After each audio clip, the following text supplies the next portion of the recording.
didn't know about Bitcoin or cryptocurrency like years ago. It's the summer, and one of my brothers, he's a techie guy, and he just reached out and said, "Sis, you need to get into this thing called Bitcoin." I was like, what?" Rolling toward the unknown. When you're riding the big wheel, you're not alone. Welcome to Riding the Big Wheel. Today's guest is digital sales and marketing executive Sonia Dumas.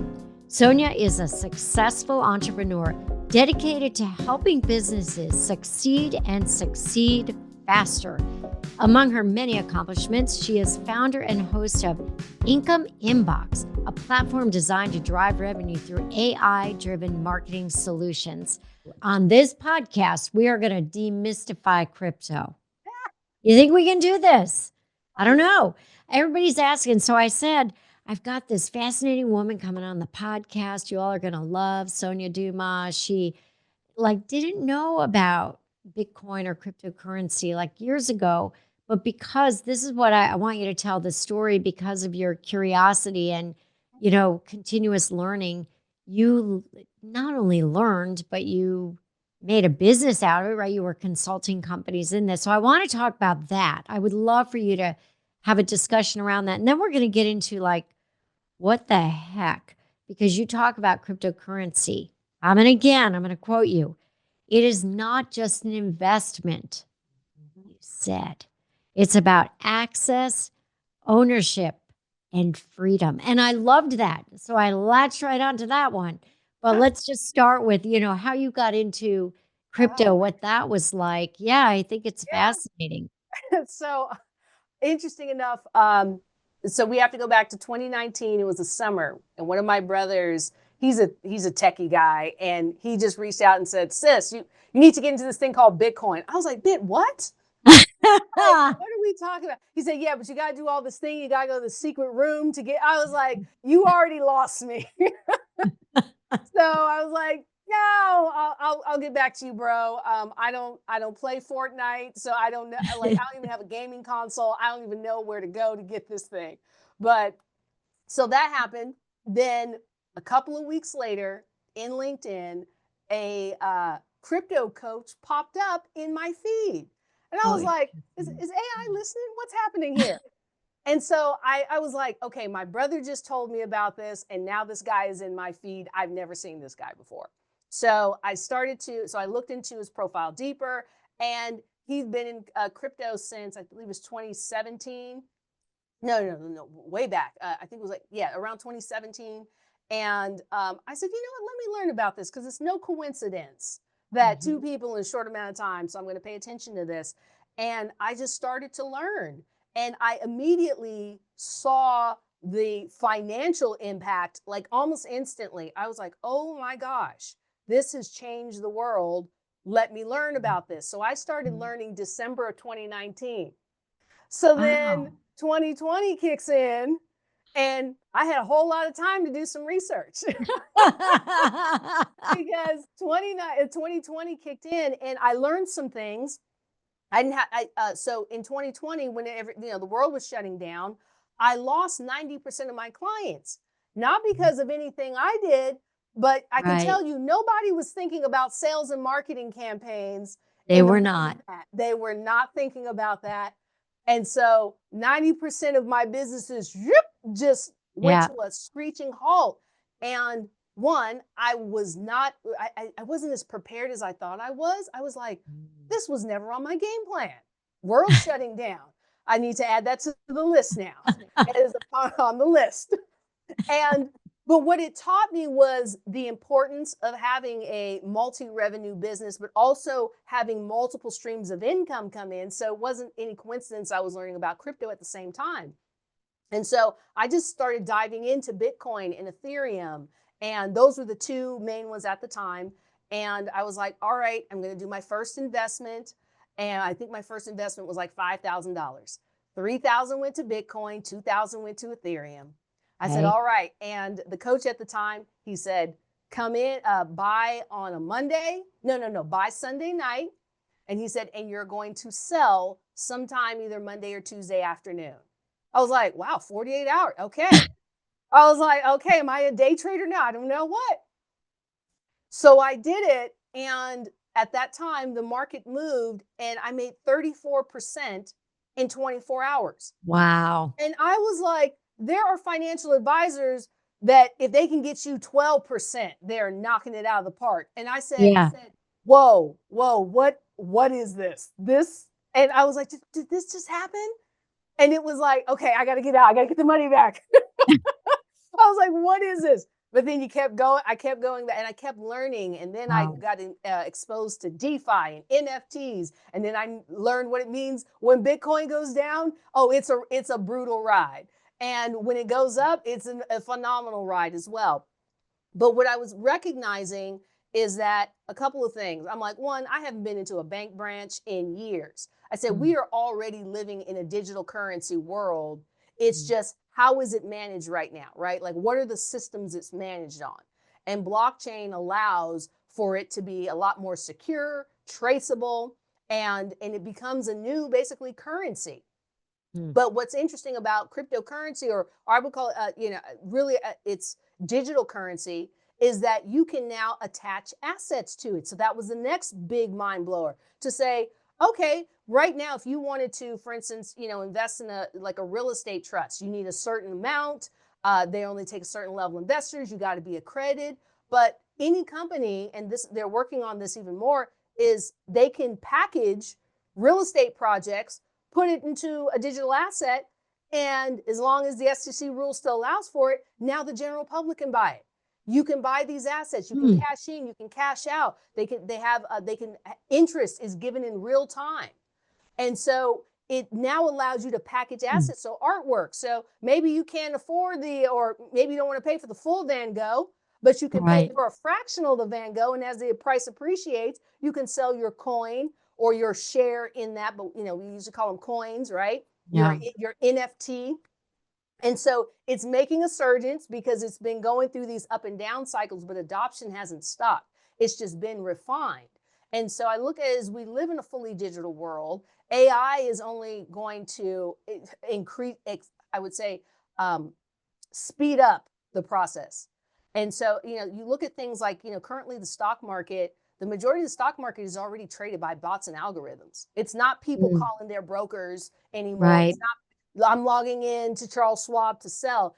It's bots and algorithms that are being finely tuned to say, if the market shifts, we're buying, we're selling, we're shorting. And that's coming into, and then we're now adding new assets, called Bitcoin, Ethereum, Solana, ADA, XRP, right? We're now adding these digital assets, but there's going to be more digital assets and opportunities to say, oh, I want in on that development that's happening. I want in on that artwork. I went in on that rare car collection, right? I went in on that experience that we can put into a digital asset and then sell to the public. So it's a new level of merchandising for sure.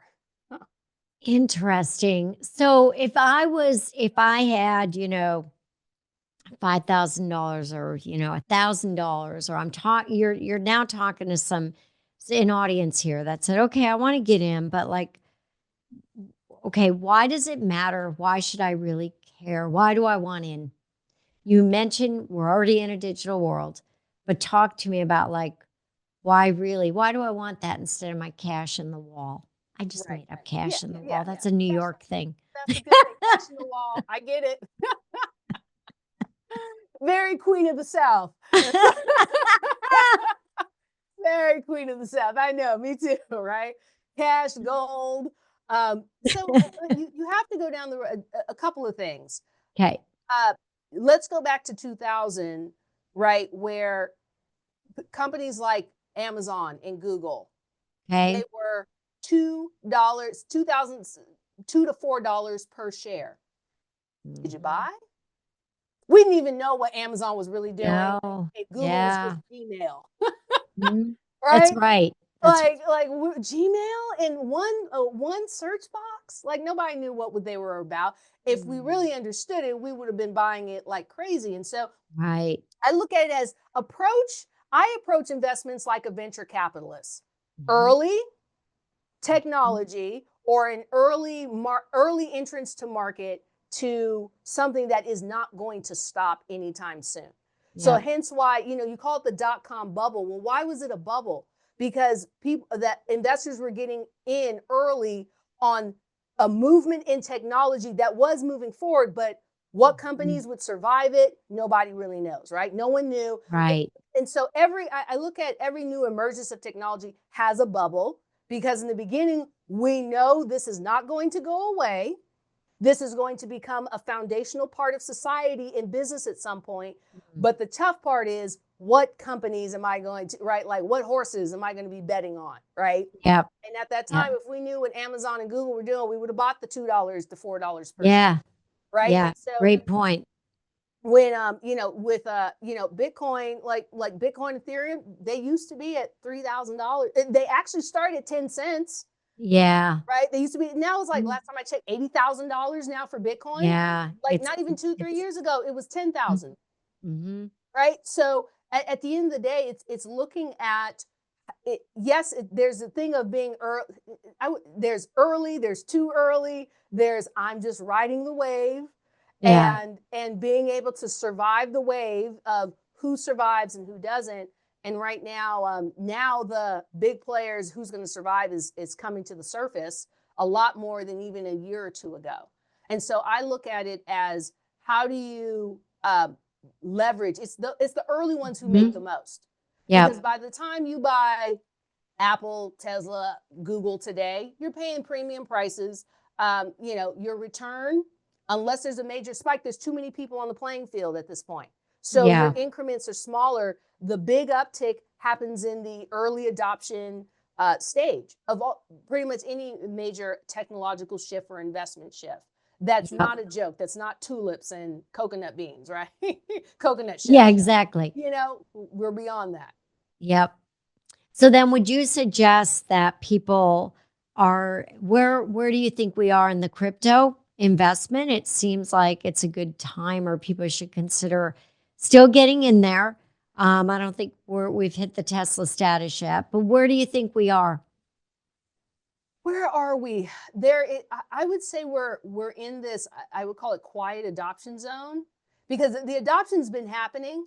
Like MicroStrategy bought, I don't know what the article is, another $40 billion in Bitcoin or something, or 40 million. They've been buying up for years now. Michael Saylor, he's just been ahead of the game for a long time as a company, buying Bitcoin as a part of their treasury reserve. Like, Wow. that is a company plus whatever they're doing individually. And so I look at it as what's now happened, especially with how the current administration is making this a very pro-crypto, embracing it. Right. What's happening now is now institutions. So it always starts at the highest level. So the BlackRocks of the world, the Bridgewaters, they're creating packages around crypto, or around digital assets, that soon will become to the retail market. And once it gets to the retail market, you're paying premium prices. There are companies like Coinbase that says, hey, you could buy direct through us, and you could house your own, but then you have to keep it safe, right? So it's all about security. Crypto NFTs, right? Digital asset, not NFTs, EFTs. EFT. So those are there. They're going to be those who says, okay, I'd rather pay a premium, but have it as an EFT because I'm comfortable with that. Yeah. So we're in this adoption where I would say the top are still buying, and they're positioning themselves, because I would say the mass market retail has not flooded in just yet. Okay. All right. So there's still a chance.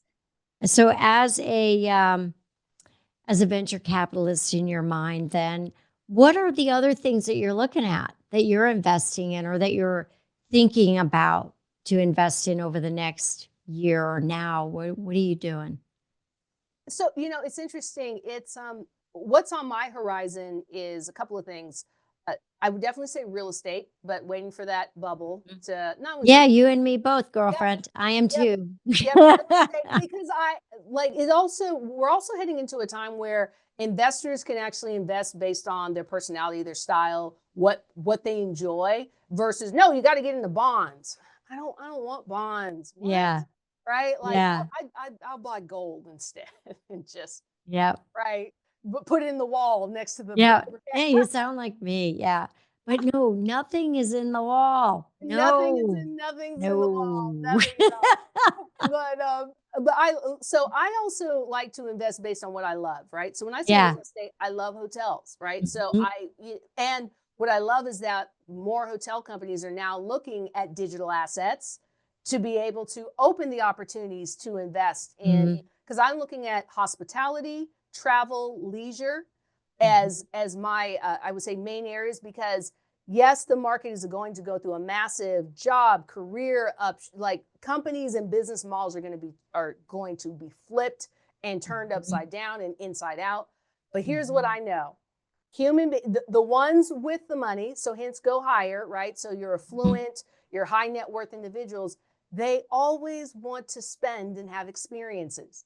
Just Yeah. because AI changes the job market, changes how competitive you are in the market, it doesn't change the fact that after you get the money, and yes, you put some aside and you save, at some point you're going to want to spend it on an Yeah. experience, on a thing, on a toy, on travel. And so that industry is also going to become hyper niche and attract a higher level of clientele. And so I want to invest in the experiential Yeah. businesses. And Yep. so that's a part of my stretch. So it's not just, am I doing blue chips and tech companies? I'm looking at how Financial Times calls it how to spend it. Where are they going to spend it? Because I want to invest in those companies that they're going to spend it on. Or I want to be an I early investor in those experiences. That is really good advice. Now, I got a question for you because I also, when I travel, I seek out the boutique hotels, absolutely, over the big ones, and I'm a bon voy, when they always say bon voy, right? So I still am faithful, but I do prefer the boutique hotel. But I also do love, particularly when I'm traveling abroad, VRBO, Airbnb, because I like the space for those 3-week time periods. So I'm curious how you feel about Airbnb, VRBO versus boutique hotel. It's just a personal thing I wanted to ask you about. And, like what's the place for each? Do you think that VRBO, Airbnb has it actually cannibalized some of the business or taken away some of the business, I should say, from the boutique hotel business, like they said happened in the taxi business, right?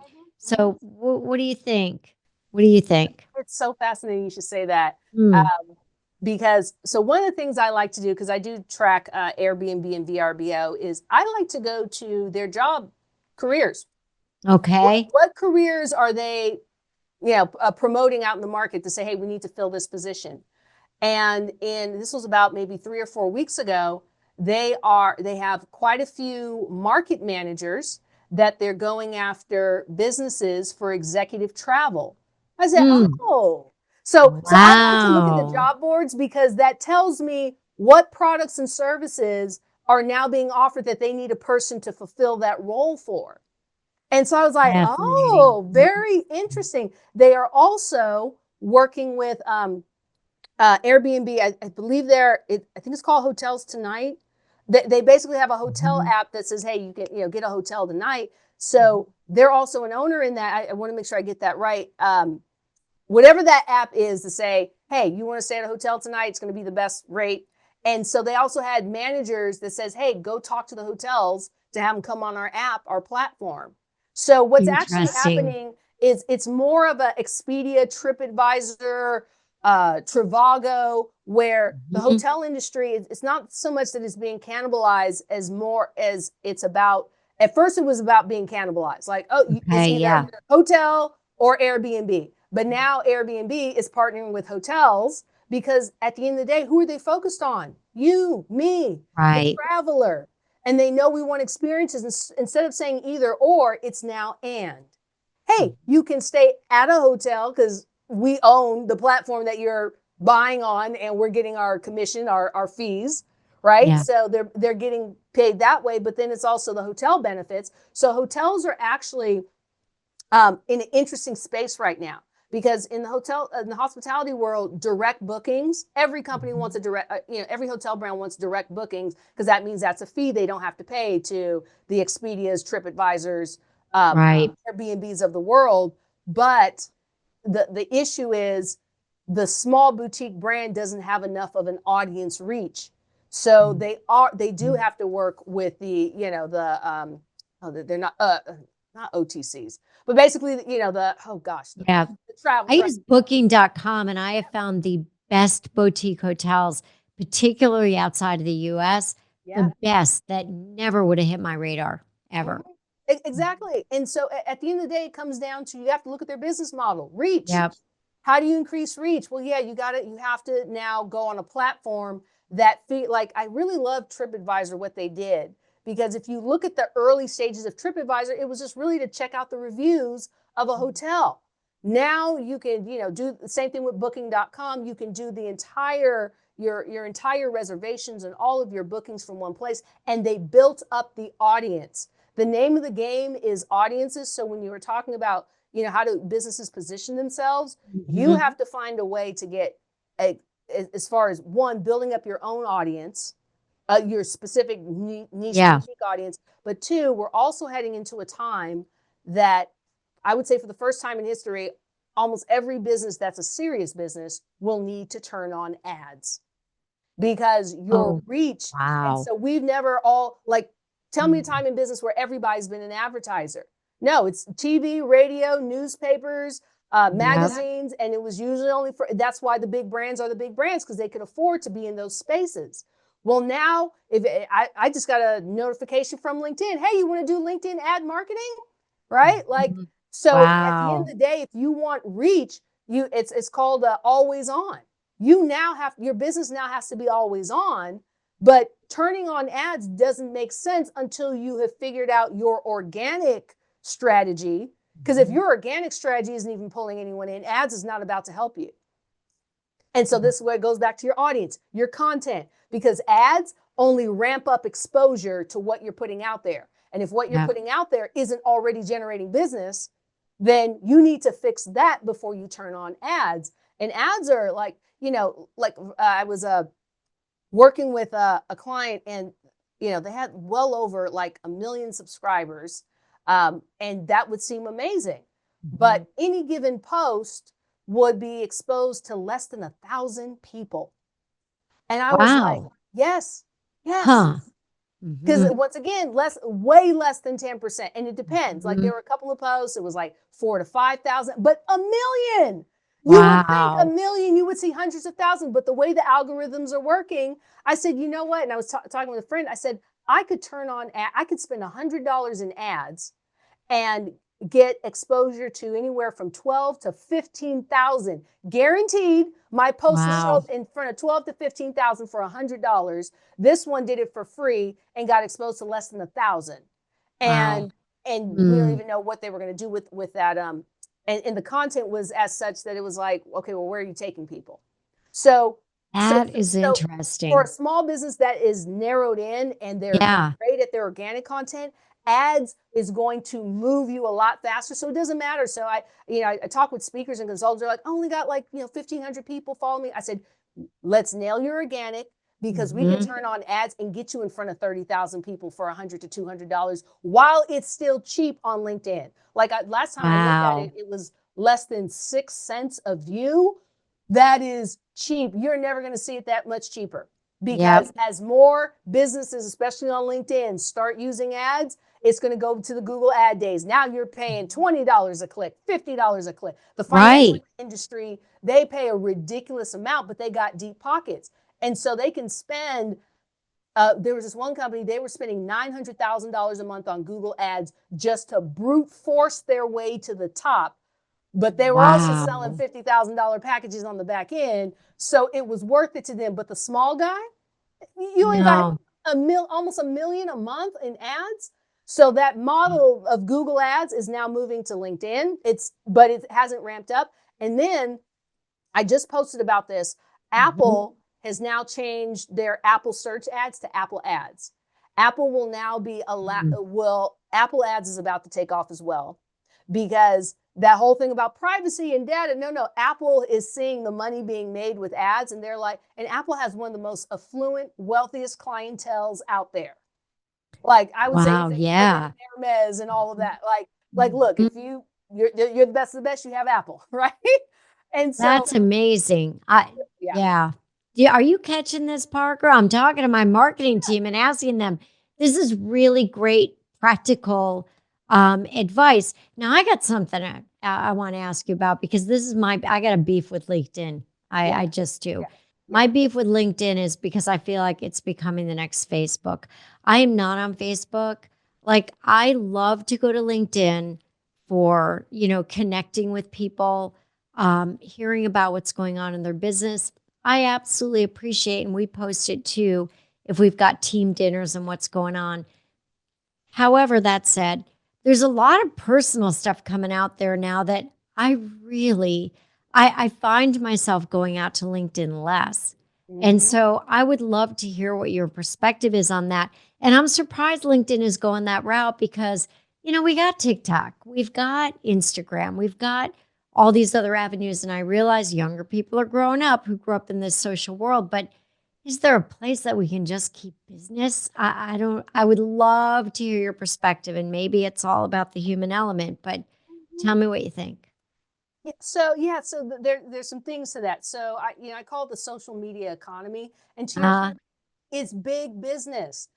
There mhm. was, oh gosh, yeah, actually, I did post this a couple of weeks ago. I said LinkedIn in 2 images, and one of the images I showed was that LinkedIn's growth is incredible.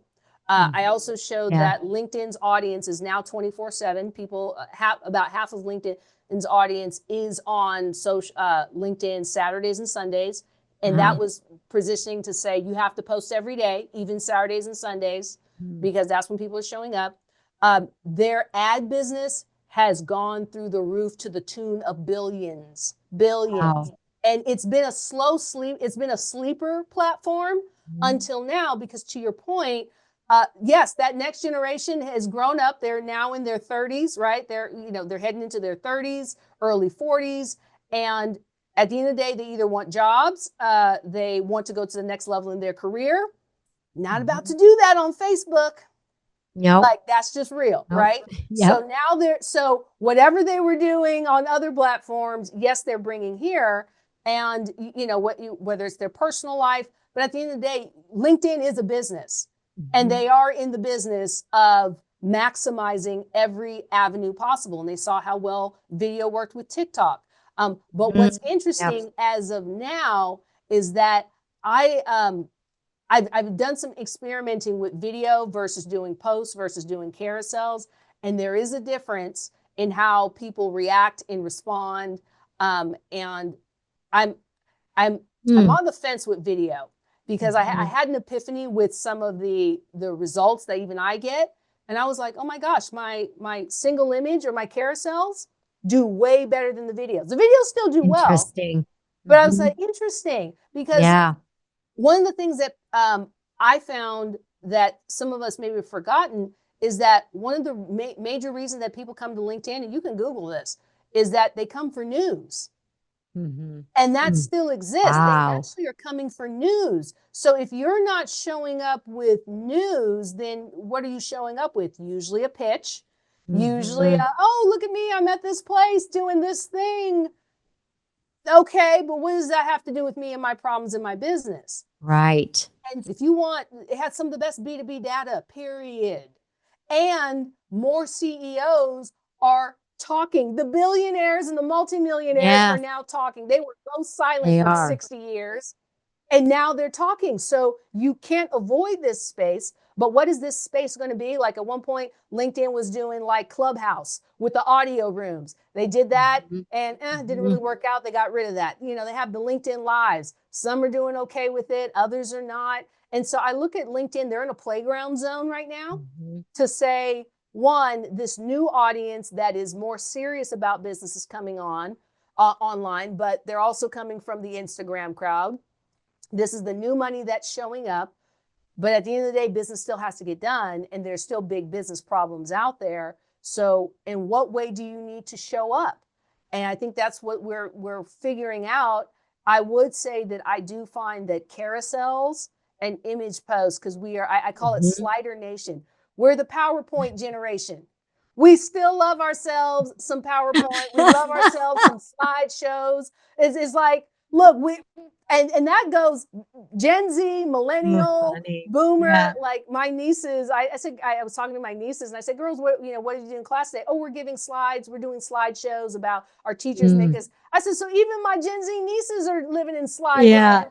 She's that's like, great. so I was like, okay, so LinkedIn is the PowerPoint generation. We still, every speaker, every consultant, we all got slides for days and we love it. And so I Yeah, look at every post as, oh, it's a mini slide.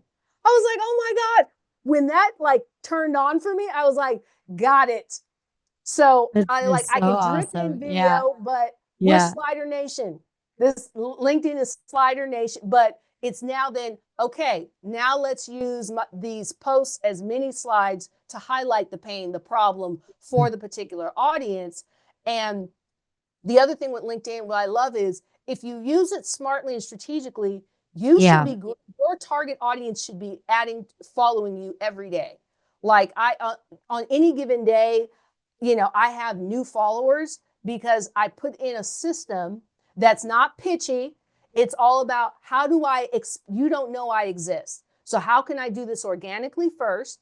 And Mm. once I dial in the organic formula, ads are going on and you're about to see, like you were saying, I'm seeing you everywhere. And that's Yeah. all organic. I Yep. haven't even turned on ads. When I turn on ads, I'm going to be on your TV. I'm going to be on your phone. I'm going to be on your iWatch. You're going to see me. I'm going to be on what do they call those Goodyear balloons? Like, okay, she is now officially everywhere. That's really funny. I want to see your face on one of those Goodyear balloons during the Super Bowl, but maybe it'll be you and I, both of us. And we'll be going like, we did it. We We did did it with crypto. We did it with I know. And at that point, yeah, when you become a crypto millionaire, you keep that to yourself. Like Oh, it's yeah. also, I was one of the luxury brands. Oh, who was it? Anyways, they mentioned we're heading into a time what they call quiet luxury, and I said, Oh, I read about this. I was like, ooh, I love that. Even how it sounds, where Right. luxury isn't as blingy as Right. before. I mean, and if it is, you're not luxury, and Yeah. you're just letting us know you're not. Right. But whatever, right? But then there's that audience for that. Right. So it's like I Yep. can't even judge because I'm like, no, there's an audience that loves that, and Yep. and you're getting paid. Good for you. My audience, we're quiet luxury. We do things in a certain way, but we're not going to let you know how we're doing it. But you're just going to know, oh yeah, they're traveling, they're doing some things that yeah is Well, luxurious. I'm telling you, we live in different states, but we have a lot in common. So I have a feeling you and I are becoming good friends. So I want to talk a little bit about your personal life. You are a very successful businesswoman, I believe. I Mm-hmm. believe you see this. You're successful. You're all over the place. You have founded companies. I mean, that's amazing. You're a sought after speaker. Your authority on sales and marketing. You are all over the place. And so, a couple of things I want to ask you because we like to talk about this stuff on riding the big wheel. What would you say would be some of the challenges that you faced and some things that maybe, like it looks like it's easy, but it's not, right? And so, what advice would you give to people? It was interesting you mentioned about needing the detox after traveling and having a really hard job and going to Colorado and spending time there. It's very funny because I have a nephew, he went through the exact same experience, right? His first job was during the pandemic, and he was a recent college grad, had graduated that year during pandemic. Mm-hmm. And after, a year and a half of just being like a programmer, sitting alone in an apartment with no friends out in the Midwest, he was so burnt out. And he ended up quitting his job, going to Denver, chopped wood. I mean, it was like, he said, I just need to be out and breathe and get me out of here, right? To kind of get his head back together. So, anyway, I know that it's not as easy as Mm-hmm. it seems. And I'd love you to talk about some of the big challenges, things you've learned and you want others to know about? So, yeah, I have a strong personality to begin with. So, hotel development groomed me because not only am I working with designers, but I'm also working with the C-suite. But I'm also working with contractors with high machismo. Like you're not about to PC this crowd. So I got to show up with donuts and coffee so we can get my truck of expensive furniture to show up. So I learned how to people. I just learned how to understand people. And what I've understood over time is that people want to be respected. They want to look good in front of others. They want the spotlight on them. And so as long as you don't care about the spotlight not being on you, it makes it super easy to shine the spotlight on others so you could accomplish your goal. See, if you want to accomplish your goal and you want the spotlight on you, that's where you're going to have the challenges because somebody else wants that shine. I know I'm shining, but that's just lighting, y'all. No, That's you just look lighting. beautiful. Right? You look beautiful. Yeah. I think that's probably one of the best pieces of advice ever. As a consulting organization, I tell the team, look, it's really easy at the end of the day. Let's look at who our client is, the problem they have to solve for, and how do you make them successful? How do you make them look good no matter what? It's not about you, it's about them. All about them. Yeah. I learned this in going back to my hospitality days. A lot of times when clients came to us, we were like their third consultant because they'd fired so many. Everybody was failing them, contractors failing them, corporate office failing them, just interior designer failing them. So when we came in, it was like, okay, we're giving you a chance, but they were expecting failure. They were expecting us to mess up like everybody else. And so Yeah. I recognized that and I said, okay. So I would always have in the first conversations, I would say it, I'm here to make you look good. And we're going to open this hotel and it's going to be incredible. Oh, okay. Yeah, all right. We'll see. I knew that by my second hotel, I realized it took me 4 months to prove it because they're watching. So basically 90 days. And what I'm looking for is there are 3 words that I made sure to hear within that 4 months. I trust you. If you can get that within 3 months or 4 months, and that was me showing up week after week proactively saying, you know what, you don't have to reach out to me for a report. I'm already going to send it to you. Do you want it once or twice a week? Oh, no. Let me do 2. And then by week 3, I only need it once on Fridays. Okay, great. Got that. Right. If there was any issue that I would proactively see, and what allowed me to get the trust was I was proactive. I said, hey, this is coming down the pipeline. Are you aware are you aware of this? What do you want me to do? How do you want me to react? Or this has nothing to do with me right now, but 6 months later, it is going to impact. And all of that proactiveness would eventually lead to the I trust you moment. And when that moment happens, the relationship takes off because I am now empowered to make decisions that they know is in their best interest and I don't have to be micromanaged. My team doesn't have to be micromanaged. And so that's a part of what I learned from the hospitality side. So then when I got into, blockchain and cryptocurrency and different levels of branding and marketing and sales, what I realized is that when you know your topic, so I didn't find issues with me being a woman talking about crypto and digital assets to the financial industry, right? Which is predominantly male, right? And very tough, right? Like I said, no emotional reaction, at least not while I'm on stage. None. But afterwards, oh my gosh, Sonia, that was so great. And so what I learned is that the respect was there because I knew my stuff. I knew more than they knew. And not only did I knew it, I had skin in the game. I was going through the ups and downs. I was like on the forefront and they weren't. So you couldn't out-talk me about crypto and, this, I'm like, I already know that, because what I find is the most defensive people, the reason why they're defensive is because they do see the writing on the wall. They're not sure where they fit in. And when a new technology or a new model comes along that threatens someone's livelihood, and they don't know strategically where they fit in, they defend where they're at. Mhm. And so I'm like, look, I don't know you. I just know this technology. One of the things I was telling the financial advisors during that time is I said, no, the technology that was created, nobody asked your opinion about. Nobody asked for your approval to turn your business model upside down. And I said, that's one of the things that why you need, even if you don't believe in it, even if you don't like it, you need to lean in and learn it because there's a group of individuals in some office that is destroying your business model and reinventing it and turning it upside down. And they are not asking for your opinions, your ideas. And because they're also positioning it to make financial sense for the people who are going to buy it from the top down, you need to strategically lean in, listen, what's being changed, and then reposition yourself. How do I fit in strategically? Yeah. So that's how I thrived because I knew my information.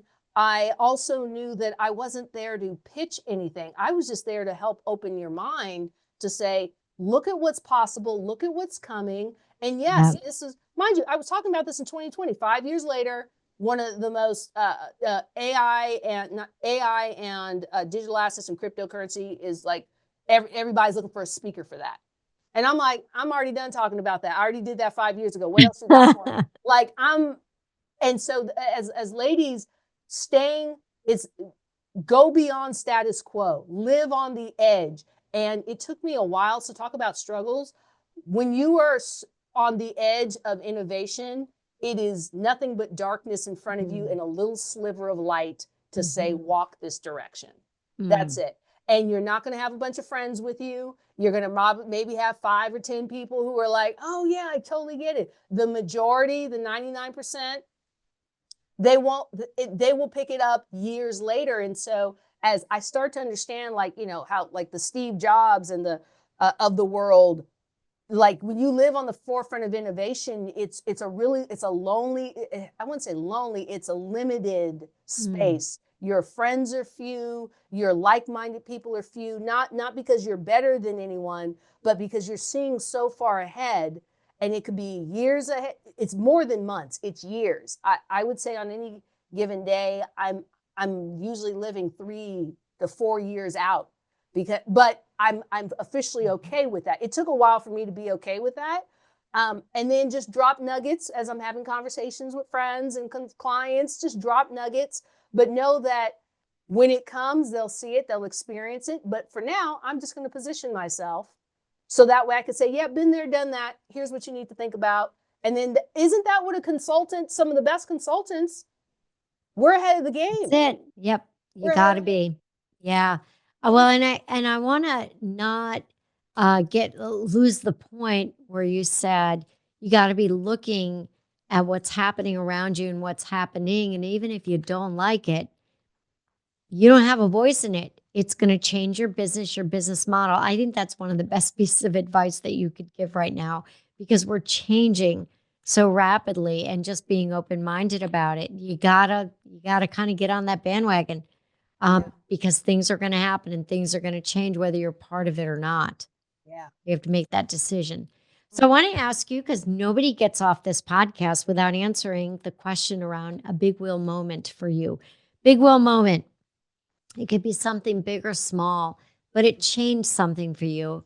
It could be a personal decision, a professional decision, but it changed a trajectory in your life. It can be just anything that you want to share with other people. Uh, yeah. So my big wheel moment was when I burnt out in Miami. And it was what's interesting is there's certain parts of the US that my life has circles around. And so anyway, so I burnt it. This was my second time opening a hotel in Miami. And it did burn me out, right? I was easily working like 80-hour weeks, sometimes 100-hour weeks, just always on. To the point that even my nutritionist was like, how are you getting out of bed in the morning? Are you on drugs? Like, what are you She's like, because you probably need drugs to get out of the bed. I was like, no, I take a super smoothie and I have my multivitamins because the stress had drained and depleted me. Yeah. And so I never forget how intense it was for me to leave Miami. Is when the day I left, there was a hurricane in front of me. Oh, of course there was. I was like, yes, of course. And that hurricane went all the way up to, what was it? It was on the Gulf side. But anyways, I was behind her. I said, this can't be more of life's telling me you need to leave. You need to go. And so I took a 14-day road trip from Miami to Colorado. Mm-hmm. I got to Colorado. I didn't know how fast I was going. So much so that I really wasn't paying attention to the direction of my life. And when I got to Colorado, one of the first things that hit me was I was driving and there was nobody behind me for like 3 hours. I thought I was lost. I was like, where are the people? I said, oh my gosh, this is Silence of the Lamb. This is the bad part in the movie. Something's gonna go wrong, right? Me and my little mini schnauzer in a Lexus. I was like, this is not gonna end well. I'd never driven through Colorado, didn't know. Oh my goodness. Oh, that's funny. But when I was out there and it was my first 6 months of, Colorado moves very slow. Colorado moves at the pace of nature. And I didn't know how fast I was going physically until I saw that my environment around me was calm and quiet. And, and then that's when like, oh, okay, I can just be. And it was during that time that I started to do that deep reflection on, it wasn't that the career burned me out. I said, I loved it. Clearly I was in it for so long. What did I love about it? Mm-hmm. And it took me time to realize I love creating experiences. And for me, sales and marketing just came down to, I got to create moments, right? The banquet events, like that's not a banquet event. That's somebody's wedding, anniversary. That's a birthday party, right? That's a big celebration. I said, I got to create those moments and I loved all the details. And so I said, okay, how can I take that love of creating experiences and now shift to small businesses of all kinds? And so to me, that was the big awakening. And also recognizing to do things that reflect my personality. And so even when I decided to start working with small businesses, like I said, it took me some time to really dial in who's that person, who's that company that I truly serve well. And I realized that it's also about the mindset. I'm not attracting a certain demographic. And so I don't really buy into I've had clients who are like early millennials. I've had clients who are boomers. I've had clients all over. But what I realized, I said, what's the common denominator? Ooh, they're creatives. They're strategists. They're like, let's do this. Yeah. Versus like, well, give me a 10-page report on why this. Nope, you're not my people. You're not my people. I said, and now I can say you can go to AI and ask it that question. But I love to strategize and be creative, and that breakdown moment. So, if I could walk away with if your audience can take away anything, if you've experienced a moment where you have literally felt shattered by life, shattered by the stress, right? Whether it's career, personal, health, all the things. I had all the things crashing at once, and there was no manual for how you overcome that except get quiet. And one of my mentors, who's also an incredible international GM, when he had his moment, he said, the best thing I did, he says, I took 6 months off. He said, I've been working since what was it, the 1980s? He said, I've been going full time. He said, I took my 2-week vacation. He said, GMs don't have vacations. He said, that's a myth. But he said, I took 2 months off, and he realized that all of his experience, and he became then a consultant for international boutique hotels, and he flies around the world. And look at that. He opens and he goes in, he does a very specific level of team training, and then he's off to the next thing. So when he said take 6 months off, I said, I'm going to double it. So I took a whole year off. And being able to take a year off. My I need to create something person for the first 30 days. I was trying to create projects for myself. And I was like, no, I'm taking hikes. I'm going to learn how to fly fish. My stomping ground was between Vail, Aspen, Telluride. That was my zone. And Oh, that's great. I Yep. became more you become a better leader when you're more in tune with who you are, creatively, strategically, whatever your secret sauce is, and Yeah. knowing that that's your differentiator in the market, and then being able to then attract both the clients and the team. Oh my gosh, everything. Then you love showing up to work. You love working, and it's not working. It really is true. It's not work anymore. Yeah. It's fun and it's play. And anytime you find yourself, it's like, okay, either one, you got the wrong client, something's gone with your team, or something's off with you. Mm-hmm. Go go on the water, go for a hike, go for a run, disconnect, go take your dog on a walk. It's looking at you. It's telling you we need to go on a walk now. Yeah, exactly. You know what? I love that. All of that is fantastic. It's like fantastic advice.